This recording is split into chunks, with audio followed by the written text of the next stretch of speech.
Wicked. So, Owen, my lid's still on. I tried to drink from there with the lid on top. You have to keep that in the recording. You can't edit that out. It's funny because Owen and we've started having like a little mishmash chit chat as we get into this, and we didn't have one today because it wasn't. We were just talking about what we were going to talk about here. So I forgot that I've got one of those thermos flasks because, as Owen knows, I've got an obsession with drinking warm drinks, and There's always something odd. It's either... What did you say? You needed to go and get your heater so you're at the right temperature. I'm a cold person. And Basically, last time you came here, the weirdest things ever, you would ask to use my pan and you would boil water and drink it.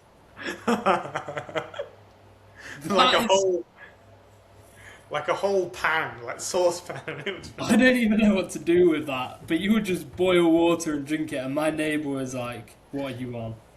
Yeah, his neighbour, she thought I was like a crackhead. Like, she thought I was one of the strangest people she'd ever met.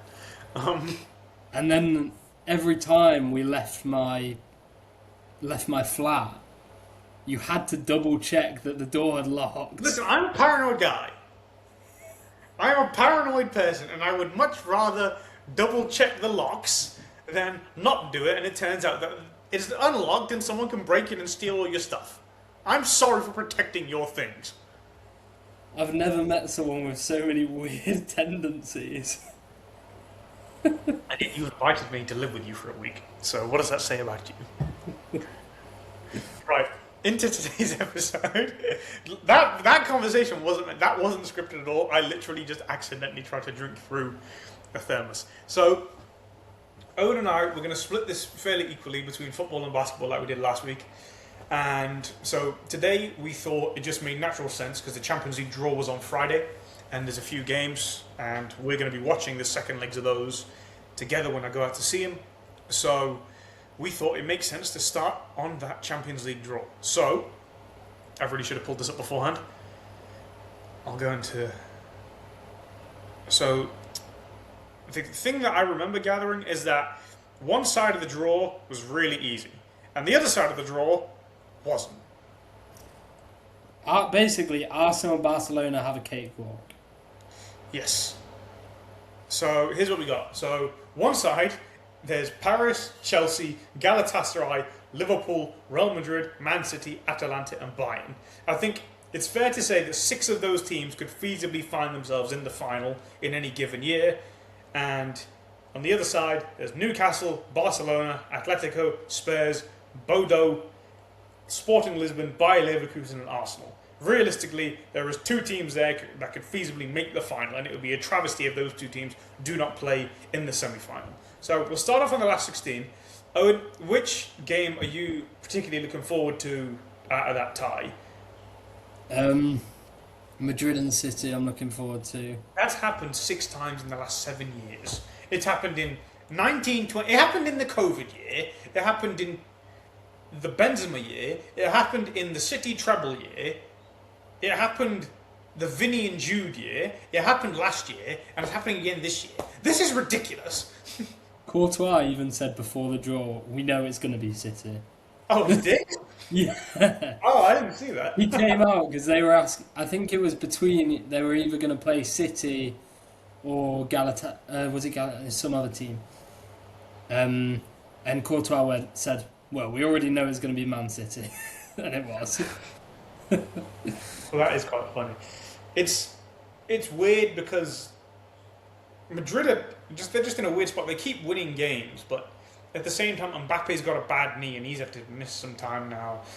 Vinny is finding himself into form, but they don't have reliable scorers. They can't really defend. So I don't know how I see that one going.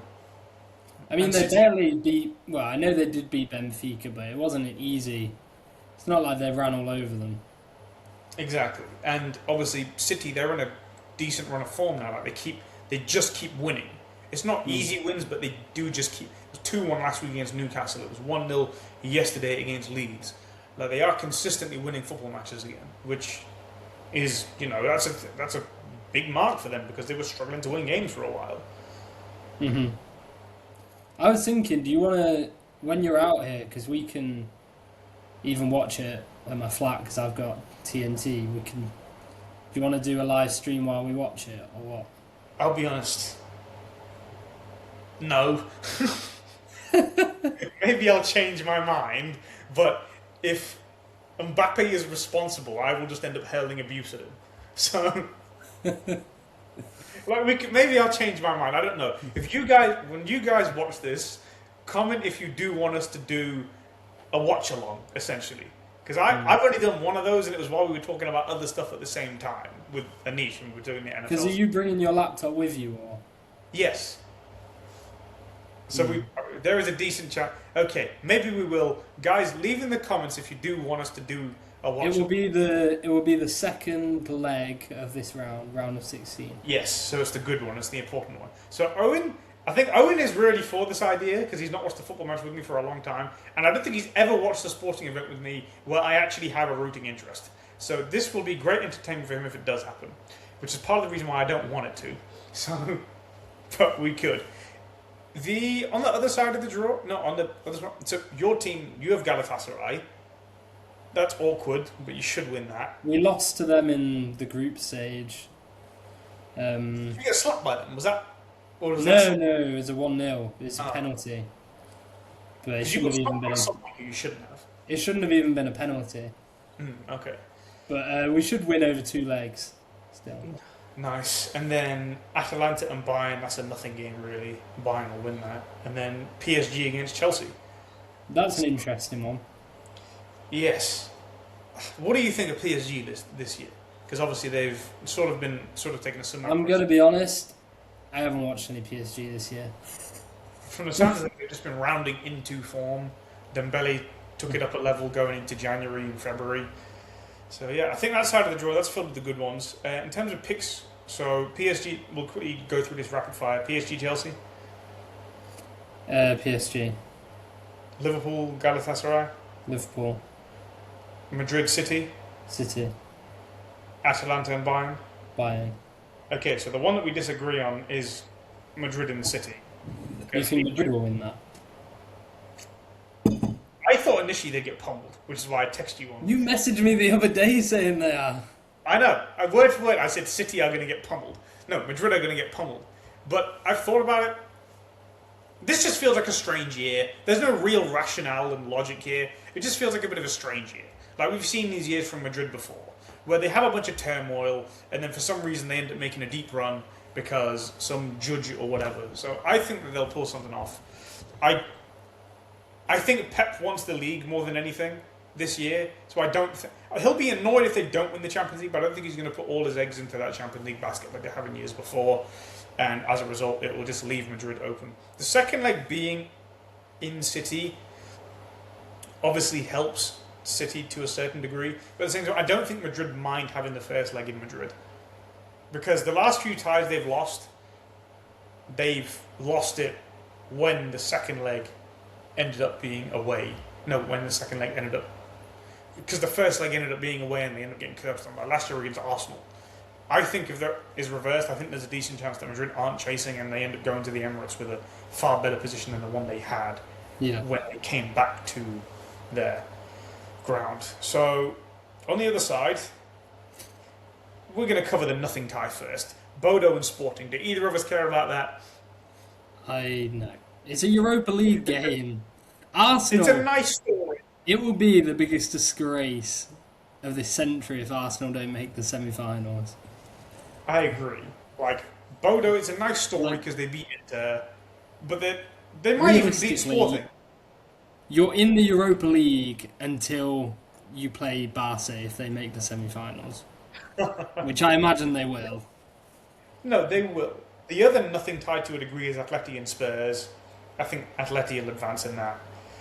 And then it's just Newcastle and Barcelona. Look, it's funny. So obviously, Yamal got his first hat-trick yesterday. And Owen texted me in June after a Spain-France game. And he was like, so, who's the best player in the world? And I just went on a tirade cussing out Mbappe.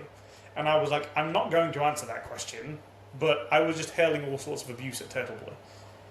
And then Owen You know was what would like, be great? Because for those who don't know, I'm in Spain until June. I'm on my year abroad here. What would be amazing is if Barcelona and Madrid made Champions League final. no. It would for here. It's so divisive. Like everyone either is a Barca or a Madrid fan. I tell you, if that game happens, I might come out just for that weekend. It would go crazy. Just to see what it would be like. Full out warfare. Like when they watch games here, when young people watch games, especially because there's a bunch of South Americans, they will all literally be in either a Madrid or a Barcelona shirt. I remember actually, because when I came, and because there was a Barcelona game on in a bar, because I left the day before a Madrid game happened, and I remember quite clearly that they were just on. There was just Barcelona fans all over the bar. It was infested, and we're not close. Owen, Alicante's not close to Barcelona, is it? No, it's like a 4-hour drive. Yeah, exactly. So it's Closer to Like, Madrid than Barcelona. even the driver I had to get to you in the first place, he was asking. He said, "Oh no, everyone here has two teams." He was like, "You have Madrid and Barcelona, and then you have another team." So it was quite funny. And then Well, I've just looked. So since 2020, when Madrid and City have faced each other almost every year, I think Madrid have advanced 3 times and City twice. So it's been fairly even historically as a tie. well, I don't like to trend guess, but trend guessing would suggest that it would go to the team who's slightly down in the scoreboard at the minute. But I think Madrid. I'll give the edge to Madrid especially because I think it seems like they're going to give Mbappe some actual rest this time. So if he's coming back second leg, the final half an hour, and it's 0-0, or the game's even, not even 0-0, I think that'd be a good thing. On to we've kept hinting at Arsenal. We've kept dancing around it. Arsenal's draw is insane. They've got Leverkusen, who they should handily dispatch, and whoever they play out, Sporting and whatever the It's other team. Sporting and Boda. And the other thing is that because of Barcelona's style, they have a very high variance style. Like, they could easily concede 3 or 4 goals to Atletico in the quarterfinals like they did in the Copa del Rey. And then all of a sudden, now it's Arsenal against Atletico. That would be the most vile game in the history of Champions League. Simeone versus Arteta. Like, it would be disgusting. I would hate it so much. So, I mean, I don't know. I'm really hoping Barcelona beat Atletico. Well, Barcelona, obviously they went through a stretch where they won 4 Champions Leagues in 9 years. Yeah, 6, 9, 11 and 15. And obviously now they've gone 11 years without even making a final. Like, they've only been to a couple of semi-finals. I think just 2. I think it was just 2019 when you guys beat them, and then in last year, obviously, when they lost to Inter, which sucked because PSG Barcelona as a Champions League final would have been insane. Like, obviously, my agendas aside, right, not wanting, like, because I was rooting for Inter to win that Champions League because I didn't want Mbappe. I don't get how much you love Yamal and hate him at the same time. So here is the thing. No, you got to understand, right? I invested all of the stock that I could possibly get my hands on into Mbappe really early. He is the only person which kept me seriously interested in the sport when United were doing up nonsense with Paul Pogba and Lukaku and Ibrahimovic. It was just dull all the time. And then this little turtle, Lukaku wasn't it was Ibra and Pogba. And they finished 6th. And yeah, they won the Europa League, but it was clear they weren't really going to win the league. And then this little turtle comes along, and he's like, oh, he's fun. He runs at plays. He has an element of, directness to him. He's fun. So I invested everything into him. And this little delinquent, he decides to stop attacking people and running with the ball and going beyond players, and now he just wants to sit and pot shot from 20 yards and he doesn't move off the ball as much because he's like, oh no, I can play make better. Jude Bellingham is not an elite passer. Neither is Vinny. You have Arda Güler, who was built smaller than some of the kids that we went to school with when they were 15 years old. How on earth do you expect to be able to score? Like, none of these guys are going to run off the ball for you. So, just man up and run off the ball. He's not run off the ball consistently since the year he had Messi. The last year he had Messi. And before that, obviously, he had Neymar. But he used to run off the ball when he had Bernardo Silva and Moutinho and those guys at Monaco. Yeah. So you got to understand. So I've had a love affair with Turtle Boy for ages. And the last year at PSG was a bit annoying, but it was like, okay, fine, there's still enough flashes for me to really get behind this. First year in Madrid was annoying, and then Yamal comes along, and he would have been, Mbappe at this point is meant to be undisputed best player. And Yamal comes along, and he's like, nah. Because he's just ridiculously good. He's got enough athleticism, he's a genius passer, and he's got wonderful technique, and he's just a general, you can run the entire attack through him, and you can pace for 90 plus points in a season. Those are only things that the highest levels of talents can do even in today's game. And it's just like, you're brilliant, but you ruined my investment plan of 10 years, basically. All I'm going to say, the heart wants what the heart wants. It's like when you insisted you were still a Man United fan, when we all knew you were rooting for Liverpool during Van Dijk's prime years. No. This is a myth. No. You cannot slander my name on the internet like this. The only reason that you're saying no to this is because you don't want to be a fraud. No. I never, even under the peer pressure of basically 20 people who we would talk about sports with, I never relented and I never said that I root for Liverpool. I never did. It's never happened.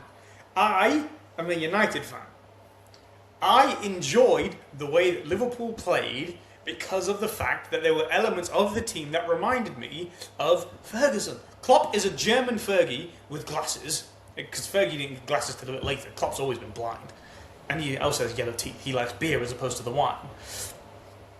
You guys played with elite intensity and had elite players, Salah, Mane, Van Dijk. Who the hell enjoys watching a centre-back? I did, when it come to Virgil. So, I never didn't support United. I never supported Liverpool. So do not give me this myth on my name. But away from that, Yamal and Mbappe, right? Listen, Yamal is just better, right? There's like, just watching the two of them. All you have to do is watch them play football for 5 minutes. Like Mbappe's great. He's a great finisher, and he's an elite athlete. But the other guy's just different. The other guy is 18, and he plays nicer football than Mbappe has in his whole career. It's not even that. He plays nicer football than almost anyone ever. Like, in his 2 years, he's had 18 months, let's call it. Like, we were watching the goal from his hat-trick. Well, you watched it before we started the podcast. It's a bit like his one against Inter, just in tight spaces, you're like, how has he got that off? Yeah, he's just ridiculous. Like, when you watch this kid, and the thing is, I said before the start of the season, if he just manages to get 25 to 30 goals in all competitions, it's not even close. And he's already at 16 goals this season. I think, let's look. 16 goals, 14 assists, 30 goal involvements, and it's only February. Well, it's 18 and 13 is what I can see here. But there's still 3 months of football to play, roughly. He's a goal every other game. Yeah. Which is insane. And, Barcelona, they're top of the league by 4 points. Madrid do have their game. They play tomorrow at 8. But it seems like a very good chance that they're going to get 90 plus points again. And he is the primary reason for that. Because he is an engine, and he is a genius passer, and he does give you enough goals. And if you have a player who's that much of a genius as a creator, as a dribbler, as a progressor, and they can give you 20 to 30 goals in a season, they don't need to give you 40 or 50. And you win the league every time, and it's just like, there's not even a debate, really. Like, Mbappe, I think Mbappe is clearly ahead of everyone else. I find it so funny. I'm sorry, but if we go back in the history of our football debating career, I I stand We've got 12 years of this. when Dembele was at Dortmund. Dembele's not as good as Mbappe, though. I'm not saying he is, but I just find it so funny that they both played at PSG and they didn't win the Champions League once while Mbappe was there. Mbappe left, they win it the first season he leaves. And then he goes to Madrid thinking he's going to go on and win the La Liga every year. And then this 18-year-old kid shows up and he's not going to win it for the next 5 years. It's infuriating. And it's like, okay, to a certain degree, you make your decisions in your career. And going to Madrid was obviously an emotional decision for Mbappe, as opposed to a cold-hearted, rational one. Because realistically, it made sense to stay in Paris. Like, Enrique is building the team around you. You know, you can play off the left or through the middle, wherever you want to play, and everything is functioned and funneled through you. And you got to the semi-finals this year. You won the league and the French Cup. Like, what are you doing? Like, why are you leaving to go to a place which doesn't fit you as well, who already has someone who plays in your position?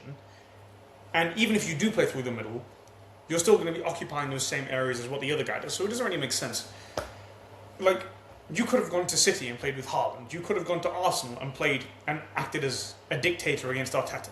You could have gone to Munich, where you would have been a wonderful fit. I do not like Harry Kane at all. Him and Mbappe would have made for good football together, just in terms of a viewing spectacle. Go to Barcelona. Imagine Mbappe with Yamal.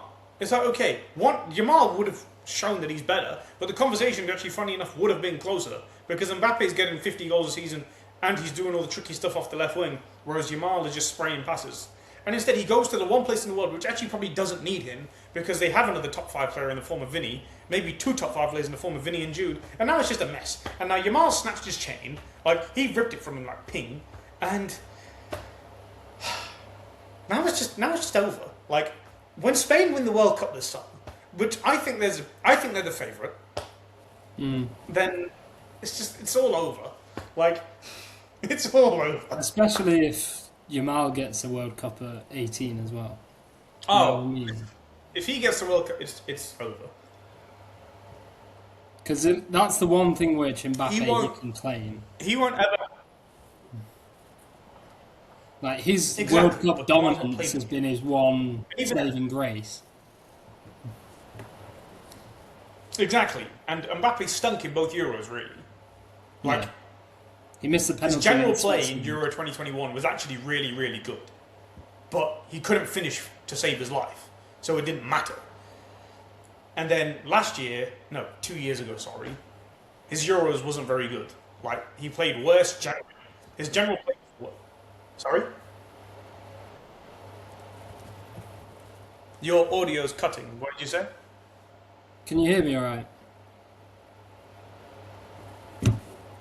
Hello? Have I lost him? Hello? I think I've lost him.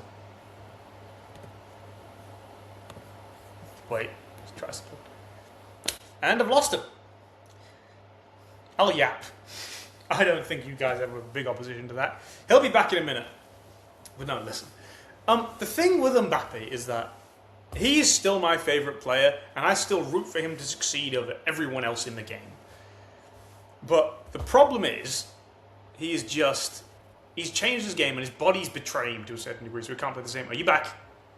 Yeah, I'm here now. Sorry. Okay, cool. Where were we? We're talking about Euro 24. Yeah. Yeah, so Euro 21, his general play was actually really, really good. It's just his finishing was awful. And that was Euro 20. Euro 2024, he just wasn't very good. He didn't really have a good game. His best game was Poland in the third group Was stage that the game. one where he missed against Switzerland, missed the penalty? In 21, yes. 21. I knew he was missing that. Everyone did, because he already missed about 4 chances that game where it should have put the game Yeah. away. And so the thing is in Euro 24, he wasn't that good. He had 1 good game from 5, or 6, however many it was. And he started off the Spain game well, got the assist for Colin Moani, and I think, okay, wicked. France will be on their way to the final, they'll play England, they'll win that, and Mbappe is a European And then championship. Yamal cooked him. And he scores one from 30 yards or whatever. It's like, what's wrong with you? So yeah. My thing with Yamal at the minute is like, I'll get over it, right? What he's done to Mbappe, and eventually I will just end up becoming like, yeah, he's just great. But for now, I still have large scale salt in me for him. You just need to jump ship while you can. Like I say, the heart wants what the heart wants. No, because I still like Mbappe more. It's just the other guy's better. Yeah, 'Cause I that's Hey. fair. That's fair. it's just, he's just better, and At I least you're can't. not delusional. Yes, and it's just like I held off for a while, like as long as I feasibly could, like because I would make cases where I could, even if I knew I was being a bit disingenuous in terms of I was manipulating criteria and whatnot. And then after that France Spain, I was like, what am I doing? But the guy is just better. Like, what the hell do you want me to do? So no, this wasn't meant to become a Mbappe Yamal thing, but it ended up becoming a Mbappe Yamal thing. Well, But that no, would be a good story-line if it does end up being Madrid-Barca. yes, yes, that's how we got there. Barcelona, they have Newcastle, who are quite tough. Like they will give them a tough ride, as will Atleti, or not all Spurs, as will Spurs are Atleti. not winning that tie. Yes, but either way, Barcelona. No, Barca Arsenal is probably the most intriguing tactical setup warfare that will happen. That would be fun. That would be a good tie. Because you just have 15 men behind the ball in terms of Arsenal, and then you've got all that attack from Hansi Flick. Trying to break them down. Exactly, so that would be a good tie. And then whoever comes out the other side, like that'll be a Who good. do you have in that semi-final on the other side? The winner of Madrid and City. So you've got Madrid, and then Liverpool or PSG. The winner, I think PSG will. Actually, no, I think you lot will beat them this year. So Liverpool, Madrid. Yeah, Liverpool Madrid. We, Because you lot should we have already beat them in the league table. beat them last year, to be honest with you. Yeah. Because, I mean, obviously the first game, they battered you. Alisson had maybe the game of his career. But then you scored, and then you lot looked like you were going to really put the foot on their neck when they came to Anfield. And then Dembele. PSG, if I'm not wrong, I haven't actually watched much PSG this year, but I think they're a bit weaker than they were last year. Yes, they have played worse. They don't seem as ruthless as they Not did as last dominant. year. But I don't, and they also, I mean, they were in the play-in last year, but they were in the play-in this year again. So I don't know. We'll have to see. I mean, and we went to penalties against them even last year when they were dominant. Yeah, you give them their toughest ride, without a doubt. And by then, I think because one of the semis, they're in what? No, it won't be. One of the quarters, they're in April, I think, mid-April. Yeah. So you still have like another 6 weeks, and you're winning games on a regular basis now. Like you won yesterday 5-2, you won last week with the. The curse is broken. Yes, we had to do. So Owen texted me yesterday. He was in that sports bar where he was convinced was cursed, and Liverpool won. So Owen, we're going to watch Galatasaray Liverpool at that. Now we can watch Liverpool in the sports bar. Yes. Yes, this is great. This is a great development. So, yeah, that's really funny. So, no. Yes, so that's like another 6 weeks. So you guys have time to really get your things back in order. It seems that you're really managing to pick up wins now. And we're playing fun football, finally. Right, so that's another big thing. Like, So I don't if you guys- care if we win 5-2. Just play some expansive football slot. Please. And that's what we've been doing. Yeah, so when you get there, you'll be in a nice spot. And then Liverpool, I think you lot beat Madrid all the time now. Like, as soon as they've got Mbappe, you keep beating them. This We is beat really- them last year. We beat them this year. So So I don't know, but then I guess if Madrid managed to get through to the semi-finals, then they must be doing something right. So we'll have to see. I think that tie, that's if the favourites of each, well, regardless of who comes out of Madrid and City, that's going to be a good setup. If the favourites of PSG, Liverpool, and Bayern all go through, that's set up for a great round of quarterfinals, and then the semi-finals will be great as well. So I think it could be City, PSG. Honestly, I could see any one of the 5 teams that basically any of PSG, Liverpool, City, Madrid, and Bayern. I can see any of those guys in the semi-finals. Yeah. So that would be good. So, I mean, we'll talk more about this when it comes to the time, because obviously, we'll probably record something after the second leg of those, because I don't leave until the Friday. So that would be good. I think we'll wrap up football stuff for there. Mm-hmm. So Owen and I, so we've got normal NBA coverage stuff, and then we've also got an idea for a pretty cool segment that we had towards the end of the thing. We'll take you through that, but we do want to spend 15-20 minutes covering some of the other stuff in the NBA. So, Owen, we'll start on the Lakers. Luka and LeBron, they don't seem like they're very good friends. No. I mean, it all kind of kicked off with the final shot that Luka... What did you think of that? I just don't know why I didn't shoot. And you were wide open! He was wide open. And then afterwards and they he both... caught it and he was in step as well, so easy could have shot it. The responses they gave to the media afterwards just made me think, like, these two don't get along. No, because LeBron, regardless of how he's felt about teammates, like, he'd send all the little subtle shots in the media and stuff. He wouldn't outright say, like, oh, I thought you did the wrong thing. Or, oh, you'd have to ask him what he even when JR forgot the score, LeBron was like, I'm just not going to answer this question. I'm not going to start. With this one, he was sort of like, I don't know, you have to ask Luka what he thought. And, Luka's a big boy. And, he is a top 5 player. He's a top 2 or 3 offensive player. And Luka at the same time was like, oh, he told me to pass. It's like, you're open! What are you doing? You threw a grenade. He just shot a fadeaway 3 out of bounds. He shoots that shot every time, so it's not like he's scared at the moment. I don't understand what was going on. But it just seems like this season has just been weird for the Lakers, and it's just going to be a throwaway season, unfortunately. Which, it sets up nicely because I want LeBron to go to the Cavs for a retirement tour like everyone else. And they've got to figure out a way to build around Luka. That's the biggest story here. Because that front office, ever since they won a championship, has been a shambles. They've been awful. So here's the thing I don't understand. With most NBA stars nowadays, you can probably assume, oh yeah, he's probably going to be good till he's 33 to 35. Like, he'll be really, really good. Like, if he's not top 5, he'll be top 10 with a case for top 5. Mm-hmm. Luka is a fat man.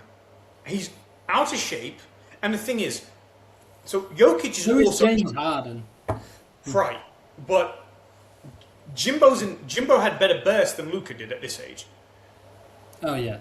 Because he's more explosive, for sure. How old's Luka? 26, 27? 26, is it? I feel like he's 26 or 27. And... I think he's 26 because he was 25 at the start of the season. If I'm not wrong. Or when he was traded, he was 25. Oh, no, he turned 27 yesterday. Oh, really? Yes. So, and the thing is, right, Harden turned 26. No, Harden turned 27 in the 2016 off-season, which means that his age 26 season was his first season with Mike D'Antoni, where he averaged 27 and 11. His age 28 season was when he won the MVP. His age 29 season is when he averaged 36 points a game.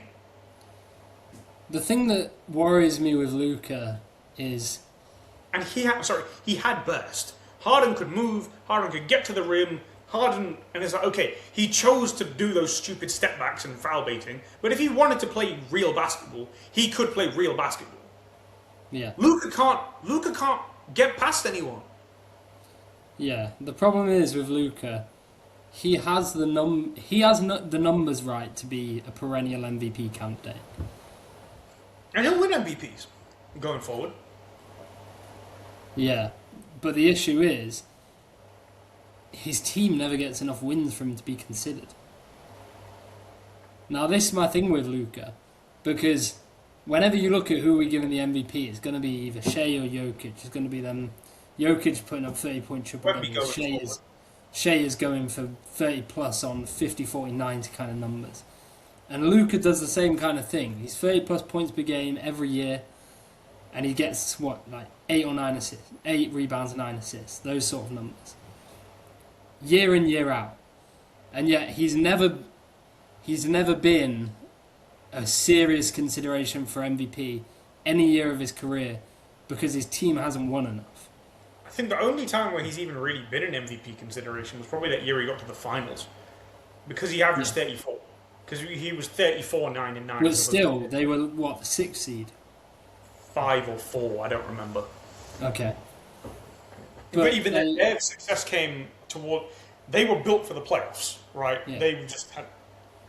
Oh, sorry, and I forgot to make a point. So, like, we don't know how long Luka's going to be good for, because people compare him to Harden, but Harden could move far better than Luka did. That's why Harden's still pretty decent now. Yeah. We don't know how long Luka's going to be good for. So punting on a year of Luka because of what? You don't like LeBron or whatever, or you think you can't build around him, I think is stupid. Like, you don't know how long you're going to have this guy for as an actual top tier blue chip All NBA player. So I don't understand why you're not going for it every single year. Going for it with LeBron is the same as going for it with Luka at this point. So I don't understand what they're doing. Yeah. I'm worried about it for that reason, because he should have won an MVP. He hasn't. His team, he doesn't seem to really create a winning culture anywhere he goes, and he can be picked on. When you have LeBron, Reeves, and Luka all on the court, I know LeBron obviously in his prime was a great defender, but now he's not. He's 40 years old. He's 42, so I'm not holding it against him. Yeah. But when you have those three on the court at the end of the game, I mean, I can't remember who said this, but I was listening to someone this week who was like, why is Luka on the court? If you know that you have a timeout and it's a clutch defensive possession, why is Luka Doncic still playing? Take him out, give him the Steph Curry treatment, hide him, bring in someone else, and fine, get your timeout, and then bring him in for the last defensive possession. It's funny you mentioned that, because I hadn't heard that, but in my mind it's like, Steph Curry's won 2 MVPs and 4 titles. He can sit. Yeah. And he's a better defender than Luka. Because Steph can move his feet. Luka can't move his feet, has 0 help instincts, and he's lazy. I think that's the thing that worries me most with him, is his body language. It's the whining, it's the laziness, and a lack of intensity at times. And I don't know how fixable that is, in terms of, it's been going on this long, you know? Because this is year 8 for Luka. He's not going to win MVP this year. So, year 9, I don't know how many guys have won MVP in their 9th year in the league. Harden, but he had serious MVP. Actually, no, that's probably bad. Like, how many guys have never had really serious MVP consideration going into year 9, and then gone on to win and really? Because Luka, if we rewind the clock 6 years to the Clippers series, the way that Luka, the assumption was Luka's going to be the next best player. It's going to be Luka and Giannis. And people liked Luka more than Giannis because he could shoot, and Giannis couldn't. And Giannis had that embarrassing flame out against the Miami Heat. So it's like, wow, okay, Luka's got next. And then obviously Jokic does what Jokic does, but even then Jokic wasn't really taken seriously until 2023, to be honest with you, as like a guy who people really thought they could win around. So like really it was meant to be Luka's meant to have next. And, you know, he just, because he could shoot and he had a fun game, and but again, he could move, he could pass, he could get to the rim, he could blow by guys. Like he was beating Kawhi and Paul George, not just because he was shooting jumpers in their face. It's because he was blowing past guys and getting to the rim and putting buckets and laying ball up at the rim. So I don't quite know. He's kind of lost that explosiveness that you saw. I lost my train of thought. So Luka, at that point, you think, oh, this guy could legitimately be a top 10 to 15 player of all time. I don't know, like, I think we both remember those are the types of talks that he was getting thrown into. Like, okay, not now. Especially with his playoff numbers. Exactly, because those first 2 years in the playoffs, he was a joke. Like, he was averaging like 33, 8, and 10 or whatever or something. And this was second year, third year Luka as well. So Exactly. So at that point, you think, oh, yeah, he's definitely going to win MVPs. And even his fourth year, he got to the Western Conference Finals and was like, okay, they got stomped on by the Warriors, but you think, okay, things are going nicely here. yeah, And he was still in shape. The first year they got Kyrie, and then the year after that, it's like, okay, he was chunky and he had a bit of a bad knee. But then last year he gets tricked. Like, that finals has done has done insane amounts of damage to his psyche, it seems. Like, I don't know what it is. Like, he's fat, he's not in shape, and because before Luka could play 40 minutes without breaking a sweat. He would play 40 minutes quite easily, and he was never tired. yeah, He was a bit chubby, but like, he was just built like your average guy down the. He was just built like your average 23-year-old who doesn't go to the gym but he plays basketball. mm-hmm. So, I mean, this season I don't put too much like legacy-wise on Luka or LeBron because I think both of them know in their heart of hearts this team sucks. that also doesn't help. It doesn't help because, like I say, Luka's a kind of guy who. This is what I think about him. I think in moments he can be intense and extremely competitive in specific moments. But he cannot maintain that intensity for a full game. And especially when he's down, his body language can drop. It sucks. So he can get heated up, but he's one of those guys who needs to be provoked rather than being able to like maintain that or motivate that himself. He's the kind of guy who goes to the gym and needs to have pre-workout every time.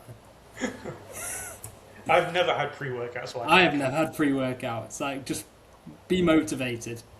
Just walk in there and lift things. Yeah. It's funny. So Broussard mentioned this on First Things First, and it was like he said it's on the board that Luka won't win a title. What over under is 0.5. Like, do you think he'll win a title? Do you think he'll win an MVP, and do you think he'll win a title? No. To both. Yeah. Wow. Okay. I mean, no, I don't. Because I don't trust the late. I know you say that they've got new ownership, but based on recent history, and that's why I put so much stock into LeBron winning with the Lakers, because it's a bad organization. Yeah, they're terrible. They're not as good as... If you look historically, everyone thinks, yes, that's the greatest franchise. Cool. Right now, It was ever just since when, we've been watching basketball, the Lakers have not been a good organisation. and we've been watching basketball for over a decade. Over a decade now. And they've sucked. And somehow LeBron took that sorry franchise, which was even more of a credit to him. To be able, at his age, to go there and win a championship with AD as his next best player. So, obviously, the Lakers being a trashy organization is one thing, right? I think they had a good 30 years when they got Dr. Bussin. And he took them, they had Magic, they had Shaq, they had Kareem, they had Kobe. Then, you have the guys, your Pau Gasol. You get to another finals with Karl Malone and Gary Payton. Like, you have all these guys, right? And, you have Jerry West, who helped build all those teams, and then, for whatever reason, Jerry West fell out with the Lakers, but, they built those teams, and then West goes, and then they just end up sucking. So, Yeah. like, Yeah, exactly. So I think that they are going to get draft picks. And those draft picks you can turn into players because with Luka, okay, those players aren't hanging around the NBA in droves like they were, say, 10 years ago. But there are enough players around the league who can shoot, who can defend, who you can put around Luka. Like, in theory, Luka's not very hard to build around. You need shooting and you need athletic defenders. You can get those guys in and you can get an actual team. And I think that will propel them to a year where they get 55 plus wins. You get 55 plus wins. Luka's averaging 36 and 8 and a 9 when LeBron's gone because he's going to have the ball in his hands the entire time. And he'll get an MVP.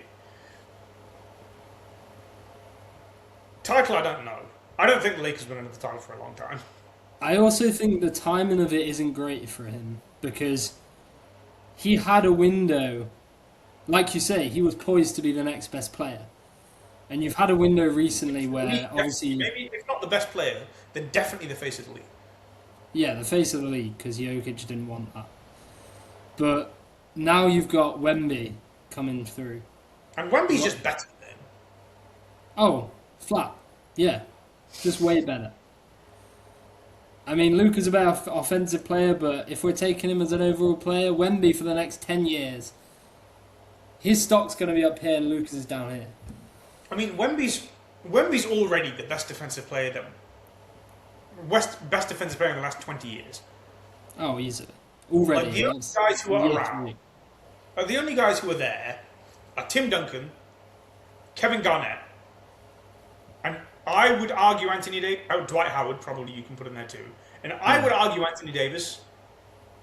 Yeah, but he's nothing. He's a bit small. Yeah, he was a bit soft. He could be bullied a bit. Dwight and Duncan. Duncan's the best, I think, in the last 25 years or so. And Wemby is probably already better than him, defensively. Yeah. It's hard to argue with that. So you've got Wemby coming up, and the league's in a great position for young talent at the moment. Cooper Flag. I mean, Cooper's Flag's not going to be better than Luka. You say that. No. See, this is the difference between Cooper Flag and Luka. I don't know what Cooper Flag's going to be, so I'm not going to say he's going to be better than Luka Doncic. But I would rather, if I was starting a franchise, give me Cooper Flag over Luka Doncic any day of the week. I don't think Cooper Flag can be the best player on a team that's a serious team.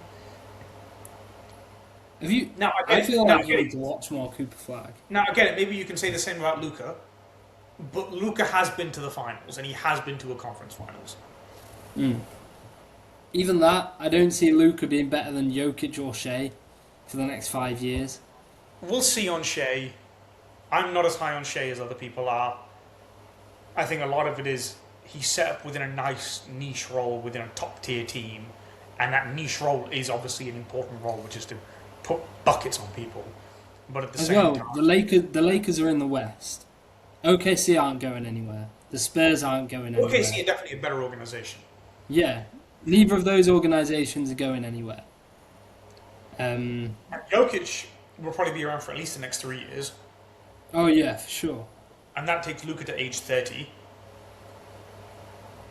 So, do I see him winning a title after 30, and do I see another big star? Because realistically, his only real chance, you have to get an elite superstar. You have to get Giannis. You have to get Giannis. Because you don't just have to get an elite superstar, it has to be a defensive superstar. Because to free make up agency for... doesn't exist anymore. Yeah. Who's the last free agent? Who's the last free agent that left anywhere and signed somewhere? No. AD signed with the league. AD was traded. Yeah. Was it Kawhi? As in that summer, Kawhi, KD, and Kyrie. KD, Kawhi, those boys. Is that the last one? It might be. Jalen Brunson? Yeah. But he wasn't the star when he left. He was just seen as a really good player. He turned into that superstar when he went to the Knicks. Because Jimmy Butler signed with the Heat in that same year. So, the big superstars, they tend to demand trades nowadays. That's just how it works. Was it Paul George? But then Paul George sucks. He was traded to the Clippers. Do you mean when he went to... Sixers. To the Sixers, yeah. But even then, everyone knew he was... I guess he was finished, so it doesn't even really count. Even when he went to the Sixers, everyone knew that he was finished. Fair. But for Luka to win a championship, he needs a defensive superstar who can make up for his liability. Giannis is the only guy who could be available, who is fitted to that mould, and he's being a pansy.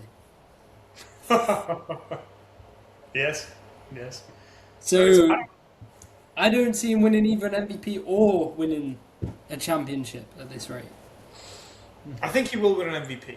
I think it'll be similar to how Embiid got one. Because Embiid wasn't the best player in the league. He wasn't even top 2 or 3. But they were like, go on then. Like, we don't want it to give it to Jokic 3 years in a row. There's not really anyone else who has a great claim to just have one. I think that'll be how Luka gets one. I just think the league's too talented right now. I think you need to win. You need to be winning close to 60 games, in my opinion. Maybe. Like, realistically, we don't see it often happen where someone, like, when Russ won the MVP when his team was a 6th seed. Like, we don't really see that much. Jokic won one as a 6th seed. Yeah. But you have to put crazy on, crazy. But that was a weird year as well, because it was a short year. Mm. Like, they were 10 games out of that year. So, yeah, anyway. We'll briefly talk about Jimbo and his broken hand. How do you think, because obviously Harden broke his right thumb, so he's not available for a little while. He'll be back, but do you think that, because where did you have Cleveland in terms of being a series contender out east? Did you have them as a top? I didn't have them as a contender. Oh, neither did I. Okay, well, that's quite funny. Yeah, actually, do you know what I want to share about that? So I saw something this week. Have you heard of the Jerry West 40-20 rule? Was that Jerry West? I thought it was Phil Jackson. No, sorry, not Jerry West. Phil Jackson. I just Yes. had that in my head because you had said Jerry West earlier. Yes, I saw that same tweet. Well, Okay. you're not on Twitter, but What are your thoughts on that? I think it's a good rule of thumb. Yeah. Because, 40-20, it means you win 2/3 of your games, which means you're probably out to about 52 wins? Yeah. 55. 55 wins is what I view out for a title contender. Yeah. So, obviously, there's exceptions and whatnot, but the only teams really in that category right now are Spurs, OKC, Nuggets, and Boston. Wait, who's top of Detroit? Not Knicks, Detroit. No, sorry, yeah, Detroit as well. Sorry, my bad. Denver aren't. Detroit, Boston, OKC, Spurs are the only ones. But the only thing you can say to that is it's when a star is acquired at the trade deadline, that can affect it. So the only two teams that can really change that fortune is the Celtics with Tatum, but they should be okay for that rule even without Tatum. And then you have the Cavs with Harden. But obviously we've already talked about what we feel about Harden going into the playoffs. It's weird because Harden stinks in the playoffs. So that's the main thing. If we could bottle what James Harden has in the regular season and pour it into him in the playoffs, it would be such a different conversation, but obviously it's not. So, but the thing is, it's weird. It literally is a I have to see it to believe it thing with Harden at this point. I agree. Right, we'll move on. So Owen had a pretty cool concept, which you texted me about yesterday. Owen, do you want to take everyone through it? Yeah, so basically, I want to start doing basically a deep dive into players' careers. So we're going to do both, I'm sure, football and basketball. Definitely. Where we take a look back at, it could be historical players or players who are currently playing. And we basically do a big overview into their career. We look at what could have been if some things has been different. And then what they've achieved and where we could rank them historically. So we're going to pick a player every time we do this that we just focus on for 15 minutes or whatever, and just talk about them in depth and how we both rate them, etc. So the one that Mussy thought it would be a good idea to pick this week because he retired a couple of weeks ago was Chris Paul. So basically what we want to chat about is Chris Paul top 5 point guard of all time? That's going to be kind of what we come to. And then also, was it his fault that he didn't win a chip? So Mussy talks through, from the start of his career, kind of the overview of how his career has gone. So I'm going to ignore his last 3 years. So Spurs, I know he started every game last year, but I don't care. Clippers, he got kicked off and they started winning games. And the Warriors, I don't care about any of those 3 years. They're immaterial to me. I just toss away with years, yeah. Yeah, he had a really good 18 years before that. So I couldn't care less. We'll kind of cut it off at the the second year he was on the Suns, basically. I think we can use the third year because they did get to the they did. I think they won a playoff round that year with Durant and Chris Paul and Booker, and so I think it's fair to include that, especially considering the fact that the year before he did make All NBA. So I mean, Chris Paul, like, even if we just look at it in terms of like accolades, he was basically a shoo-in for All NBA almost every year, assuming he was healthy. He was second in MVP in 2008. I know at least a few people who I've interacted with on Twitter. They think that he should have won that MVP over Kobe because I think they only had 1 or 2 wins less, and they had really good playoff position. They were like a 56 win team, and that was like the definitely had 56.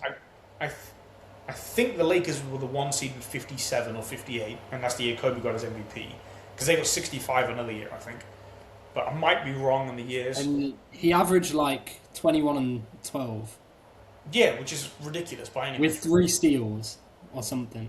Yeah, so Chris Paul's led the league in assists 5 times, and he's led the league in steals 6 times.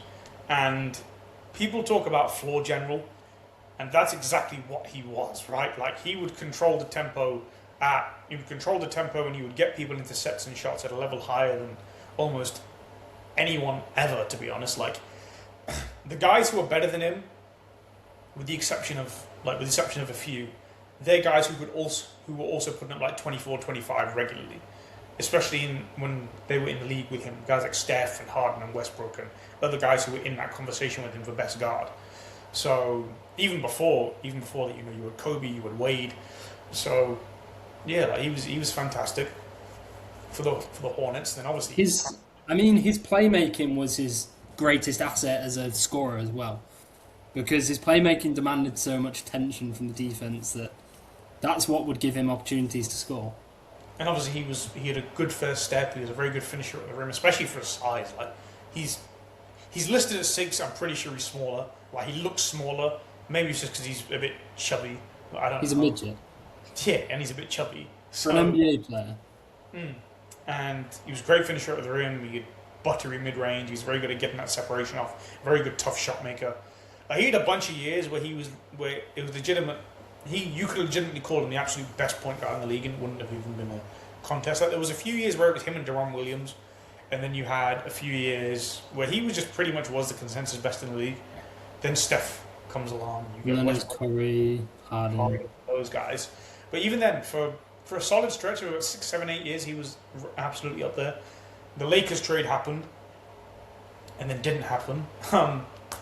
What's your opinion on that being vetoed by the league? Because it was basically David Stern who said we can't do this because it would be too overpowered if you put Chris Paul and because that was what season was that? The 2011. 11-12, so it's during the lockout. Yeah. So the league owned the Hornets. So because at that point it didn't have an owner. So it wasn't like there was a trade agreed between 2 teams and then David Stern steps in and he's as an independent body and he's like, no, this trade cannot happen. It was like, no, I veto this as the owner of the Hornets. So because it would be bad for the league. Right, and that's where it gets a bit dodgy. Like, if the 2 teams have agreed on it, because it's rare that ownership really gets involved in a trade, right? Like, generally the best owners, they leave it alone. Yeah. And if you have Kobe and Chris Paul together, that's interesting. Dan Gilbert got involved there, I'm pretty sure. I'm pretty sure he sent a letter. I think to it was the a league. 3-way trade. Hey? It wasn't a 3-way trade. No. Dan Gilbert got involved and he sent a letter to the league saying this can't happen. Oh, right, okay. Yeah, Dan Gilbert was the one. Dan Gilbert, because he was still salty from LeBron from the year before. So, nice. Yeah, Dan Gilbert hated LeBron. So yeah, I think it's interesting. And then obviously he ends up at the Clippers, and they got really unlucky with injuries. But at the same time, I do think he was responsible for some of those losses. Then he ends up in Houston and he popped his hamstring. So yeah, Houston. Then he goes to Phoenix, and obviously they get to the finals one year. And I'm just listing off things at this point. Owen, talk about his game. Like, where do you want to take this in terms of his direction? Like, go ahead. Well, I think the most interesting one is talking about in terms of legacy. Like, should he have a ring? And there's what ifs you can go. If he was with Kobe Bryant, they would have probably won a ring, maybe two, I don't know. maybe three. You know, I don't. I don't think so. I don't even think they would want. To be honest with you. I mean, they had Bynum, who was a legit big at the time. Yes, they did. But at So the same time, I think it would be hard to argue with where the league was then in 2011 that he wouldn't have won one. I don't think that they would have beat the Heat, and I still don't think they beat the Thunder. You don't? No, like Harden, Westbrook, and Durant together, like, because especially with Harden coming off the bench in that Manu Ginobili role, like, you couldn't really do anything with that. Like, they were too athletic, they were too fast, and it's like, okay, Chris Paul's a fantastic defender. I mean, saying that, in 2014, the Clippers should have beaten OKC. They had a chance to go and beat OKC. And that was that was Lob City years. That was with Blake Griffin, CP3 and DeAndre Jordan. Where I think Chris Paul had like 2 late turnovers in Game 5. That Clippers team was also very well rounded in terms of its personnel. Like they were sort of like an early version of some of the teams we get today, where you have like 5, 6, 7 guys who can get you 15, 20 points any night. So obviously you have Chris Paul. They didn't have any. Their problem was they didn't have anyone who could get you 30 on any given night, because Chris Paul's obviously capped at 20. Blake Griffin's at 23. But you have 6, 7 guys who can get you 10, 12, 15 points any night, up to 20. Mm-hmm. So they were like an early version of that, and that Clippers team was actually really good. I think my thing with Chris Paul is that I don't think they would have beat the Heat in 2012 or 13. Would they have beat the Spurs in 2014? I don't think so. Honestly, and let's say I think they maybe get one. Mm-hmm. And maybe Kobe's Achilles doesn't blow up because, he's not carrying that insane amount of load. Exactly. So I disagree with you there. I think they would have had one, because I think they would have been better than the Thunder, and I also think they would have beat out the Heat in at least one of those finals. But you could maybe give him 1 or 2. So that would get the ring. That would get the what's it called? What's the expression? Monkey. The monkey off his back earlier in his career, and then, I mean, later on in his career, you had Game 5 against the Rockets where he went off for 41 and then did his hamstring at the end of the game. The Rockets were poised to go to the finals, and his hamstring was evil to him, wasn't it? Because he pulled his hamstring against the Spurs in 2015 as well. Yeah, off of that game. He's not had good luck with that injury, and they would have. There's a very legitimate argument they would have beaten the Cavs that year. I mean, they were the better team. The hope for Cleveland there is James Harden being James Harden in the playoffs. Yeah, and then, the Rockets anyway in Game 7, when Chris Paul wasn't playing, went on to miss 27 straight threes. They still should have won that game. They should have, and they missed 27 threes in a row. They should have won Game 6 and 7. Yeah. Yeah, so it was an all-time meltdown. But even saying that and saying how bad luck Chris Paul had, there seems to be a recurring pattern over his career where the moment gets too big for him. You had it... Because he stunk the one time he did get to the finals. Yeah, for how good of a floor general he is, he was very loose with the ball at the end of games in pressure situations. And he wasn't a high turnover guy either. No, but against the Thunder, Game 5, 2014, he turns the ball over late. And then in Game 4 of that 2021 finals, the Bucks had a 2-point lead. They had the ball, and he turns the ball over. The Bucks go on to win it. So in that finals he was 22-8, and he also had, where's the turnovers? Oh god damn it! I had the turnovers.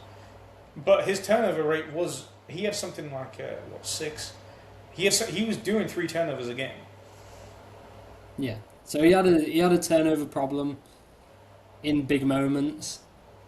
But I mean, it doesn't all come down to him because his team didn't play that great, and he did elevate his teammates on multiple teams, especially that Suns team. I mean, he wasn't working with much. Yeah, it was Chris Paul, it was Devin Booker and then a bunch of role players like Bridges. Bridges is really good, but especially in that role player position. And then they had some shoot. They had like Cam Johnson and shooters. Then they had like Jay Crowder. Yeah. So that Phoenix team was actually really good. They were really well rounded. Just not a bunch of. Listen, he was top 3 assists and steals all time. But if he'd have just got one chip, I mean, that would have changed the way you look at him legacy-wise. Where do you think he is? So Magic and Steph are the clear top 2. Magic and Steph clear top 2, and then I'd have Isaiah and. I think those are the clear top 3. I don't think Isaiah over him. Oscar Robertson won a championship, averaged a triple-double, won an MVP. 2 titles, I think. Yeah. I think he won 1 or 2, I don't remember which. Yeah. And you have also... Which are the top point guards? You've got the other guys from his own era. You know, Westbrook, Harden, Jason Kidd, Steve Nash. I feel like I'm missing something. But is he top 5 for you? No. No. No. Like, so not only does he have flaws in terms of he's not someone that, like, all those other guys, Magic, could go and get you 40 if you really needed to. Magic can go and get you 40. Steph's entire thing is buckets. Isaiah, he scored 25 straight in the 88 finals. Okay, ultimately they didn't win because it was on a rolled ankle, but he was a guy who would go and get you buckets, and he had all the intangible stuff that Chris Paul had as well, and he was a proper leader of men. Jason Kidd, he got Oscar Robertson stuff you said. Jason Kidd, he got the next to 2 or 3 finals with that team, and they really didn't have any. There's also Stockton. Yeah, that was the guy we forgot. Like Stockton got to 2 finals. Jason Kidd's next best guy was probably Richard Jefferson, and Jefferson I'm half joking there, but that team wasn't filled with talent whatsoever. And then you have Steve Nash, where he never got to a finals, but did Chris Paul ever make the finals? Exactly. Did Chris Paul ever make the finals as the best player? That's up for debate. In terms of I think so in 2021. It's debatable, is what I'm saying. Yeah. I don't really I think you can go either way. I think he probably was better than Booker, but you can go either way on that. And then Nash obviously had 2 MVPs. He got a bunch of 60-win seasons. Westbrook, he had a proper really good 4-year stretch. James Harden, obviously, basketball genius. Even if he does flame out in the playoffs, there are a bunch of guys who I think you can have over Chris Paul, where I don't think he is a certified top 5 point guard. I think he's probably somewhere in that 7 to 9 range, if I had to really name it. Where do you think he is? Yeah, I don't have him top 5. I've got him 7 to 8. That's kind of similar to you. Out of those guys, I would have all of the 4 we mentioned ahead of him. I'd have Stockton ahead of him. I'd have Steve Nash probably ahead of him. I wouldn't have Westbrook ahead of him. But I'd have... Kidd is debatable. I'd probably give CP3 the edge, so I'd probably put him at 7. Kidd did have a really weak East, so that is something factor. And Chris Paul never played in the East. But Chris Paul, amazing at reading defenses, and he if you look at advanced stats, he was one of the best PER box plus minus guys as well. He was a basketball genius. I think you also have to hold against him the fact that he could never stay in one place, though. And it wasn't because he decided to leave, it's because he was a bit of a cancer. I mean, you had his attitude problems, which made him... He was really competitive, but his teammates and other people hated him. Him and Harden had beef. Him and Booker had beef to a certain extent, I'm pretty sure. Him and who, sorry? Booker. Yes. you're a point guard, you're a floor general, you're meant to be the leader of the locker room, and being a bit of a prat doesn't really bode well. And you can say, oh, it's being competitive. Okay, fine, but you also then have to show out when the team's up against it. Which, did he ever There was really? also when do you remember when he punched Rondo? Well, him and Rondo had a fist fight in 2018. And it's just like, you're the floor general. You're not meant to be like Rondo at that point was just an extra. Yeah. Like, Rondo was a role player for those Lakers teams, and Rondo thinks he's better than Chris Paul.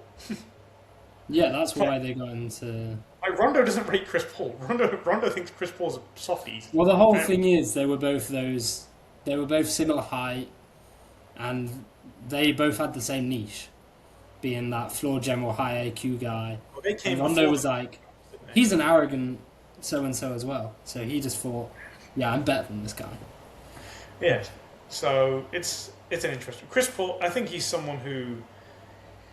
I don't think history's going to be that kind to him, which is a shame, because he did make a bunch of All-NBA teams, first team, second team, third teams, and, you know, he was a great player, but he got in his own way at times, and, you know, he wasn't aggressive enough as a scorer when he maybe needed to be.